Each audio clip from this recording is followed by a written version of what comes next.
திரு விஜயோட. இப்போ விஜய்னு சொல்ல கோச்சுக்கிறாங்க எல்லாருமே, எல்லாம் திட்டுறாங்க கீழே. என்னென்ன விஜயா அப்படின்னு. என்னுடைய தம்பி சகோதரர் நாங்கள் யாருமே எதிர்பார்க்கல. ஆனால் எனக்கு ஒரு பெரிய அமைதியாக இருந்துச்சு. பன்னீர் சோடா விட்டு ரொம்ப நாள் ஆச்சு, அதனால நினைக்கிறேன் கூப்பிடுறதில்ல.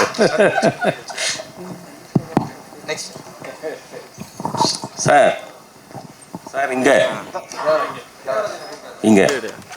மிஸ்கின் சார் மாதிரி வந்து மிமிக்ரி பண்ணிங்க.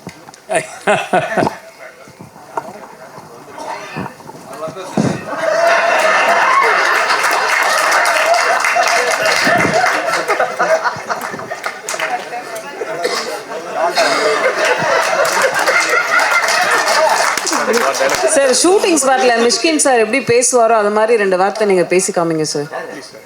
ஓ my God sir, did you do that? Sir அவர் மாதிரி டயலாக் ஏதாவது பேசி எங்களுக்கு காமி. இல்லை எல்லாமே இல்லை, உங்களை மாதிரி காட்ட சொன்னாங்க.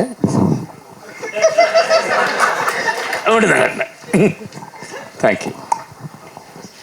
மிஷ்கின் சார் நீங்க சம்பளம் நிறைய கேட்கறதா சொன்னாங்களே, ஒரு படத்துக்கு எப்படி கமிட் பண்றீங்க? எங்கம்மா இருக்கு, எங்க இருந்து வருது? கவிதா கொஞ்சம் எந்திரிச்சு கேளு. கவிதா உன் குரலை நீ எங்க பட்டாலும் கேட்கணும். ஆக்சுவலா என்னம்மா சம்பளம் அதிகமா கேட்கறதா சொன்னாங்களே. ஆமா, அதாவது டான்ஸ் பண்றது கொடுக்க மாட்டேன்றாங்க, அதான் நடிக்கிறது கேட்கறது குத்துறாங்க. ஆமா, மியூசிக் ஷோக்கெல்லாம் ஜட்ஜா போறீங்க, உங்களோட ஃபேவரட்டான சாங் எங்களுக்காக ஒரு 2 லைன்ஸ் பாட முடியும்? தென்றல் வந்து தீண்டும் போது வண்ணமோ மனசுல, திங்கள் வந்து காயும் போது என்ன வண்ணமோ நினப்புல, வந்து வந்து மோதுதம்மா எண்ணமெல்லாம் வண்ணமம்மா,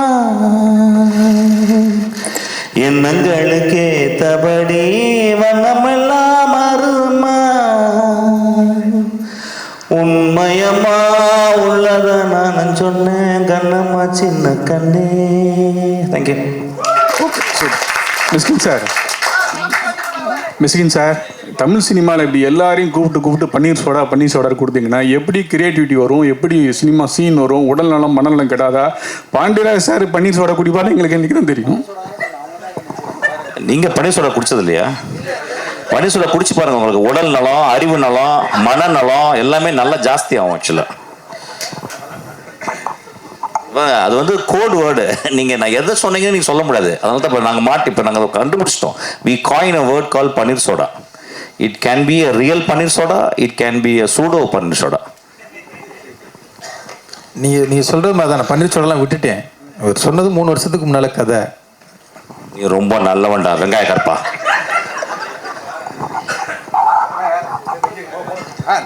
மிஸ்கின் சார் ஃபாரின் போறாரு, கண்டென்ட் வேணும்னா வாங்கிக்கோங்க சீக்கிரமா. மிஸ்கின் சார், ஜெயராம் சார் கூட கொஞ்சம் வருத்தப்பட்டாரு, என்னை கூப்பிடவே மாட்டுறாங்க. எங்க சார்? சொல்லுங்க சார். என்ன கூப்பிடவே மாட்டாங்க பன்னீர் சோடா அதில் அப்படின்ட்டு. எப்போ கூப்பிட போறீங்க சார்? நீங்க பன்னீர் சோடா சாப்பிட்ற மாதிரி ஐடியா இருக்கா சார்? நான் எதை நாங்கள் சொல்றோம்னு நீங்க நினைச்சு விட்டு நினைச்சு எல்லாரும் நல்லவங்களா ஆயிட்டீங்களா? எப்படி புரியவே இல்லை எனக்கு. ஏன் சார் நல்லவங்களா வரீங்க? பன்னீர் சோடா குடிச்ச பன்னீர் சோடா கொடுப்பாட்டே சாமி, ஒரு பன்னீர் சோடா வாங்கிட்டு வாடா. பன்னீர் சோடா குடிச்சது இல்லையா சார் நீங்க? பாண்டி ஜெயராம் சார், சார் இங்கே சார் ரொம்ப நாளுக்கு அப்புறம் வந்து மேடம் கூட நடிக்கிறீங்க.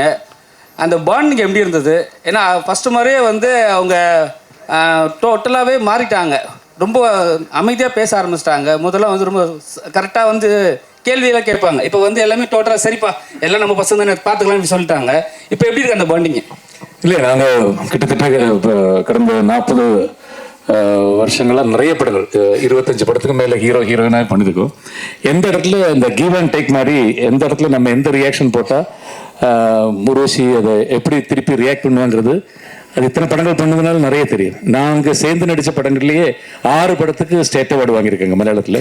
ஸோ அது அப்பப்போ தெரியும். அதனால இந்த படத்தில் எல்லாமே நான் பண்ணுற ஒவ்வொரு டைலாக்கும், நான் பண்ணுற ஒவ்வொரு ரியாக்ஷனுக்கும் அவங்க ரியாக்ஷன், அது மாதிரி அவங்க பண்ணுறதுல என்னோட ரியாக்ஷன், அதுதான் இந்த படத்துலேயே ரொம்ப இம்பார்ட்டண்டான விஷயம். அது நல்லா ஒர்க் அவுட் ஆகிருக்கு. அது அவங்களால எனக்கு அது கரெக்டாக தெரியும். நான் இப்படி போட்டால் அவங்க அப்படி தான் அதுக்கு ரியாக்ட் பண்ணுவாங்கிறது. பாண்டி இங்கே மணி வாழ்த்துக்கள், ரொம்ப நல்லா இருக்கு ட்ரெய்லர் பார்த்தேன். Thank you sir. இப்போ 2 கேள்விகள் எனக்கு உங்ககிட்ட. ஒன்று வந்து ஊர்வசி அம்மா பேசும்போது சொன்னாங்க இந்த படம் வந்து மலையாள படங்கள் ரொம்ப வேகமாக எடுப்பாங்க, ஆனால் மலையாள படத்தை விட வேகமாக வந்து இந்த படம் எடுத்தது எப்போ ஷூட்டிங் ஆரம்பிச்சு எப்போ முடிச்சிங்கன்னே தெரியல அப்படின்னாங்க. அது ரொம்ப பெரிய காம்ப்ளிமெண்ட்டாக பார்க்குறேன். எத்தனை நாள் எடுத்தீங்க ஒன்று, அண்டு இதுக்கான கதை எங்கேருந்து ஆரம்பிச்சது? இந்த கதை வந்து ரைட்டிங் ரொம்ப நல்லா இருக்குன்னு சொல்கிறாங்க. இந்த ரைட்டிங்க்கு என்ன, வாட் இன்ஸ்பயர்ட் யூ? எங்கேருந்து ஆரம்பிச்சது? தொடக்க புள்ளி அது? நம்பர் ஆஃப் டேஸ் வந்து சொல்ல முடியாது, ஏன்னா பட்ஜெட் பிஸ்னஸ் பற்றி பேசிக்கிட்டு இருக்கிறான். ஒன்றும் இல்லை, 45 நாள் படத்தை முடிச்சிருக்கோம். 45 நாள் படம், 2 நாள் இந்த ப்ரொமோ சாங்க்கு 2 நாள். அதுக்கு எல்லாமே காரணம் என்னுடைய டீம், என்னுடைய ஆர்டிஸ்ட் தான். ஏன்னா அவங்க ஒன் டேக் ஆர்டிஸ்ட் எல்லாருமே. அப்புறம் இவங்களை வச்சுக்கிட்டு எத்தனை நாள் எடுக்கிறது, அது பெரிய இதுவாக இருந்தது.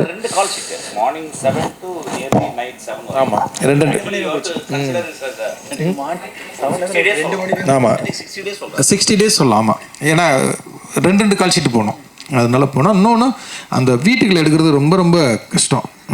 அம்மா சொன்னது மாதிரி கேமராமேன் வந்து அப்படியே ஃபுல்லாக வீடியோ தெரியாது, ஃபுல்லாக பிளாக் கிளாத்தில் போட்டு மூடிடுவார். சின்ன இடம் தான். அதுக்குள்ளே என்ன பண்ணுவாங்கன்னா, இவங்க பண்ணுற காமெடியை சிரிக்கிறதுக்காகவே கூட்டமாக எல்லாம் மேக்கப் எல்லாமே அப்படியே நின்றுவாங்க. இவங்க காம்போவை பார்த்து சிரிக்கிறதுக்காகவே ஒன்வர்னு போயிட்டே இருக்கும். ஆனாலும் அதுக்குள்ள வந்து அம்மா சொன்னது மாதிரி அந்த ரைட்டிங் தான் வந்து அந்த சிரிப்பை வந்து அவ்வளோ கொடுத்தது. அதுக்காக இதுவாச்சு. அது ரைட்டிங்காக வந்து இந்த படத்துக்கு நான் 3 வருஷத்துக்கு முன்னாலே எழுதினேன். இது வந்து லாக்டவுன் டயத்துலேயே அந்த கதையை நான் எழுதிட்டேன். ஒரு சின்ன ஸ்பார்க் தான். என்னுடைய Ashwin assistant, couple friendly director இருக்கான்ல, அவன் வந்து ஒரு வெப் சீரிஸ் சொன்னான், இது பாருங்கள் உங்களுக்கு ரொம்ப பிடிக்கும் அப்படின்னு சொன்னான். அந்த ஹிந்தியில் வந்து குல்லக் அப்படின்னு சொல்லி சோனியில் இருக்கும் அந்த வெப் சீரிஸ். அதை நான் பார்த்தேன். இதுக்கும் சம்மந்தம் இல்லை, அதை நான் தழுவல் அப்படின்லாம் போட்டுறாதீங்க. அது சீன் எதுவுமே இருக்காது. அதில் ஒரு அப்பா அம்மா 2 ஆம்பளை பசங்களுக்குலாம் நடக்கிற ஒரு கதை. அது வந்து இதை சொல்லி இது மாதிரிலாம் நான் வந்து ஒரு வாரத்தில் கதை பண்ணிடுவேன்டா அப்படின்னு எங்கள் பண்ணுங்கன்ட்டு போயிட்டான். அந்த சவாலை எடுத்துக்கிட்டு பண்ண இந்த கதை தான் இந்த கதை. அது வந்து அப்புறம் வேறையா சுவாரஸ்யம் மாறி அதுக்குள்ளே ஒரு கொலை விழுந்தா எப்படி இருக்கும், அந்த கொலையை யாருது அப்படின்னு அது வந்து ஒரு கதைகளி நான் ஏற்கனவே பண்ணியிருக்கிறதுனால அந்த மூடுக்குள்ளே இதை வந்து ஒரு டார்க் காமெடியாக பண்ணால் எப்படி இருக்கும் அப்படின்ட்டு நான் ஸ்கிரிப்டாக எழுதி தூக்கி வச்சுட்டேன். அப்போ ஜெகண்ணன்கிட்டையும் திவ்யா அவங்க அப்போ வந்தாங்க. அவங்க வந்து வேற ஒரு படத்தில் ஒர்க் பண்ணிட்டு இந்த ஸ்கிரிப்ட் புக்கு எடுத்து கொடுக்கும்போது அவங்க வந்து, சார் இதை உடனே பண்ணுங்கள் சார், இது ரைட்டிங்காக செம்மையாக இருக்குது அப்படின்னாரு. சண்முகராஜன் சொல்லி நண்பர் ஒருத்தர், அவரும் வந்து பாண்டியராஜ் ரொம்ப நாளைக்கு அப்புறம் இது வந்து உங்களுடைய ரைட்டிங் அது வேறு மாதிரி இருக்குது அப்படின்னு அவங்க சொன்னதுனால சரி இதை போய் படமாக பண்ணிடலாம் அப்படிங்கிறது. ஒவ்வொரு ஆளும் இந்த படத்தை பண்ணுறதுக்கு ஒரு உந்துதலாக இருந்தாங்க. அதில் எங்கள் உதவி இயக்குனர்கள் ஜீவான்னு ஒருத்தர் இருக்கிறான். அவன்கிட்ட தான் நான் எழுதி டைப் பண்ண சொல்லுவேன். அவன் பண்ணும்போதே டைப் பண்ணும்போதே அவன் பயங்கரமாக இதுவாகும், சார் செம்மையாக இருக்குது சார், இது ரைட்டிங்காகவே நல்லா இருக்குது அப்படின்னு. அப்போ எல்லாருமே சேர்ந்து இந்த பெரும்புலனுக்குவை என்னை பண்ண வச்சுருக்காங்கன்னு தான் நான் சொல்லுவேன். பாண்டியராஜ் சார் இங்கே சார், தமிழ்கமரன் சாரை வந்து நடிக்க காரணம் என்ன? 7 வருஷத்துக்கு வாங்கின கடனா இல்லை நன்றி கடனா? கடன் நன்றி கடன் ரெண்டுமே இருக்குது. அன்றைக்கி வாங்கின அட்வான்ஸ் மட்டும் கிடையாது. எனக்கு பிரச்சனை வரும் போதெல்லாம் வந்து ஒரு தான் ஃபோன் அடிப்பேன். எப்போவுமே இல்லைன்னு சொல்லாமல் கொடுக்குற ஒரு நல்ல நண்பர், ஆத்மார்த்தமான நண்பர். அது மட்டும் கிடையாது, என்னை வந்து காஸ்ட்லியான ட்ரெஸ் போட்டு பார்க்குறது எல்லாமே வந்து என்னை ரசிப்பார். என்னை வந்து ரொம்ப அப்பா அவருக்கு ஒரு இந்த கதை வந்து நல்லாயிருக்கு, அவருக்கு இந்த இதை கொடுத்தோம்னா அந்த நட்புக்கு ஒரு மரியாதையாக இருக்கும் அப்படிங்கிற ஒரு இதுதான். அவரை நடிக்க வச்சதுக்கு காரணம் வந்து அவருக்கு அரசியலில் ஆசை இருக்குது, அவர் மூஞ்சியை வெளியில் நல்லா காட்டலாம் அப்படிங்கிற ஒரு நண்பனுடைய ஆசைன்னு வச்சுக்கலாம். மிஸ்கின் சார் இங்கே சார் ஆக்சுவலி கேள்வி பதில் இருக்குது அப்படின்னு தெரிஞ்சோன்னே நிச்சயமாக அரசியல் கேள்வி இருக்கும் அப்படின்னு உங்களுக்கு தெரியும். ஸோ என்ன கேள்வியாக இருக்கும்னு நீங்கள் எதிர்பார்த்தீங்க, என்ன பதில் உங்ககிட்ட இருந்துச்சு? இது இவ்வளோ காம்ப்ளிகேட் கேள்வி வேணாம், நீங்கள் கேட்டலாம் டேரெக்டாக. நீங்கள் இல்லை நீங்கள் எனக்கு புரியுது, you are very smart, I know, I understand totally, but I think you better you emit out that question. Okay sir, இப்போ இருக்கிற சூழல் எப்படி இருக்குது, நீங்கள் இதை எப்படி பார்க்குறீங்க? எக்ஸ்ட்ரானரியாக இருக்குது.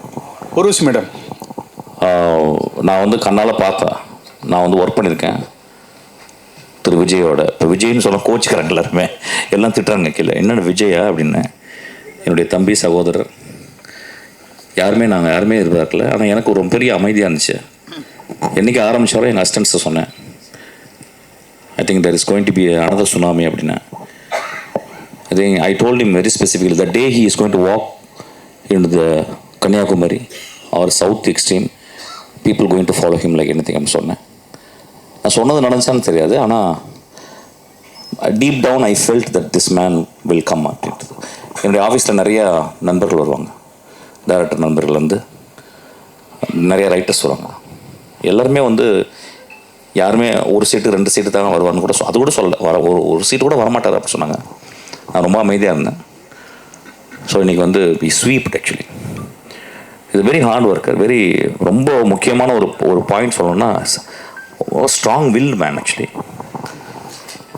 அண்டு இப்போ வந்து அவர் வந்து சினிமாவில் இருக்கும்போது வந்து ஒரு கால் ஷீட்டில் ஹீரோவாக இருந்தார். இனிமேல் வாழ்நாள் முழுவதும் ஹீரோவாக இருக்கணும் ஆக்சுவலாக இருப்பார். He will do good actually. We will all pray for him. He will do good. I know deep down. நம்ம நிறைய பேர் அவர் பிரச்சாரம் பண்ணும்போது ரொம்ப கேரக்டர் அசாசினேஷன்லாம் பண்ணாங்க.